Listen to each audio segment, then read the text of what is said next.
Buongiorno, everybody. We're welcome to Wine Wednesday. Kevin and Robin here with I don't know if you just picked out my 6 favorite wines this week or just 6 random Italians. It's all for you. But sure. I like what you've done here. Some quality work. Thank you. Yeah, there's some fantastic wines. I mean, we're super lucky that we have had crazy good wine come in from Italy over the last couple of weeks, and too many to talk about. Yeah. So we had to put them all together so that we can just cram it all into a Wednesday, because I can't wait that long. I know. And I mean, I was waiting so patiently for these to come back into stock. I'm going to be less patient now. I really love these wines. Pelassa was a winery that I was really excited to get. They are based in Piedmont, so we always think Piedmont for Barolo, Barbaresco, more expensive wines. But Pelassa does something that literally no other winery I've ever had in my life does, and they do it so darn well, which is put together. Oh, cheers. Cheers. I was going to give that one to you, but cheers. What they do is they blend Nebbiolo and Barbera to like an effect like I've never seen before. I've never even enjoyed that blend before, and now it's like my favorite wine. I don't know what kind of I was going to say, I think it's genuinely one of my favorite new wines that we've discovered in the past year. It's the most unique combination of those two varietals, and it makes such a perfect wine for only $27 on the shelf. Like, also another favorite thing about it.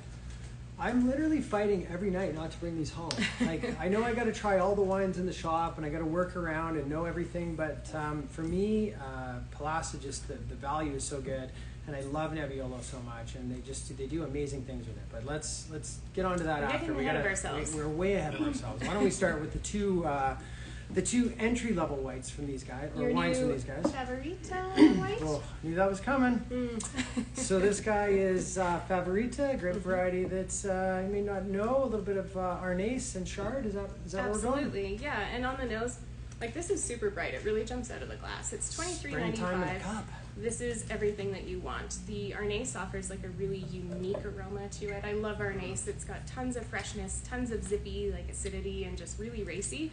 And then when you balance that out with the Chardonnay and the Favorita, it just makes this beautiful little patio wine, really food friendly.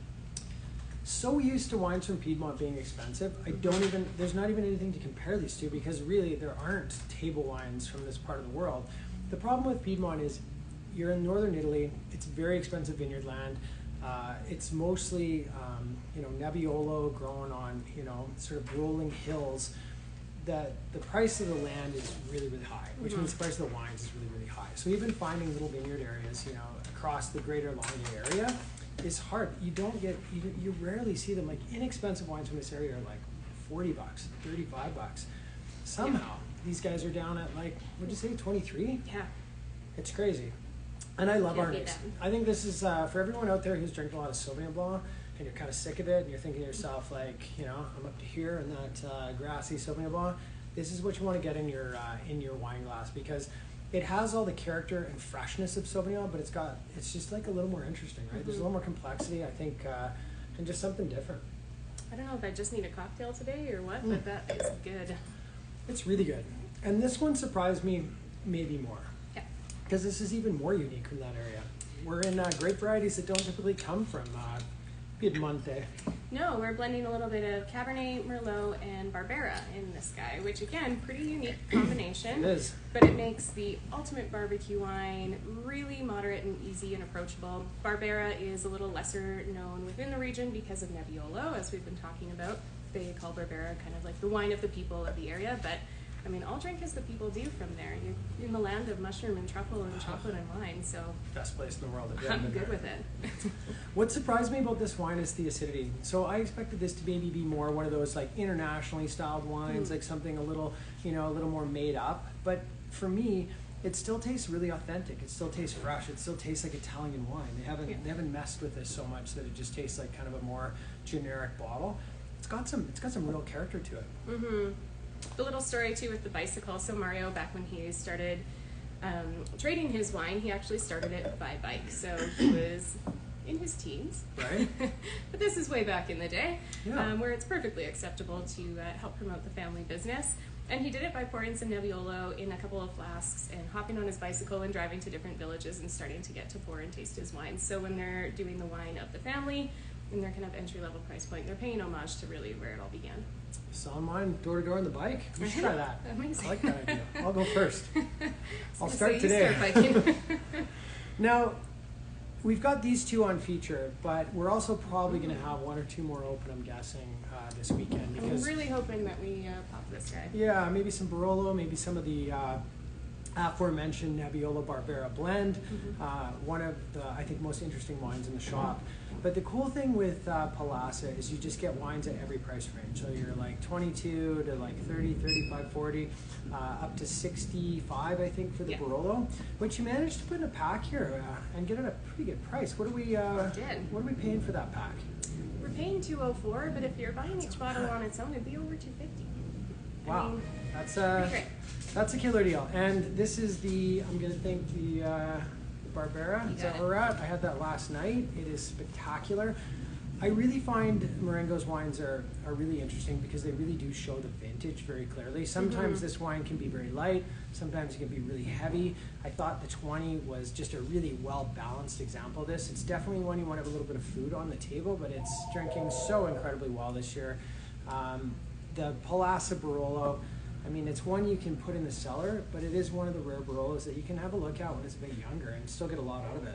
That was kind of the idea behind the pack, is that we're often, featuring our wines that are at that more approachable everyday price point, but it doesn't mean that's where we're always shopping. Sometimes you want something a little more special. Sometimes we want to play with cellaring some wine that's not breaking the bank.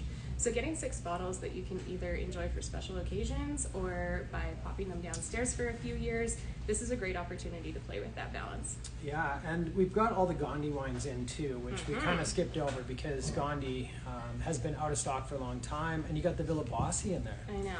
So 2013, great vintage in Tuscany. Villabossi is the single vineyard piece they have. So it's their original vineyard. It's their best vineyard.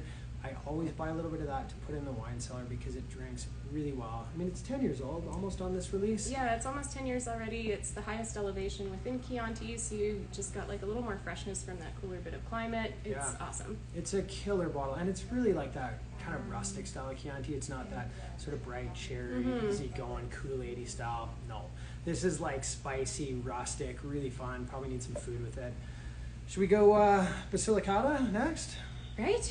So some Italiano, grown on volcanic soil. So we're in the home of volcano, and it really helps to promote ripening of this grape varietal, because when it doesn't ripen properly, you kind of struggle a little bit with balancing the acidity and the tannin level of the wine. But once you get that balance and you let it sit for a couple of years, you end up with something really, really beautiful and fantastic. Yeah, those are special wines. I'm really happy that we're able to work with these wines. We've been working with D'Angelo, who's kind of the original producer in Basilicata. They've been around forever.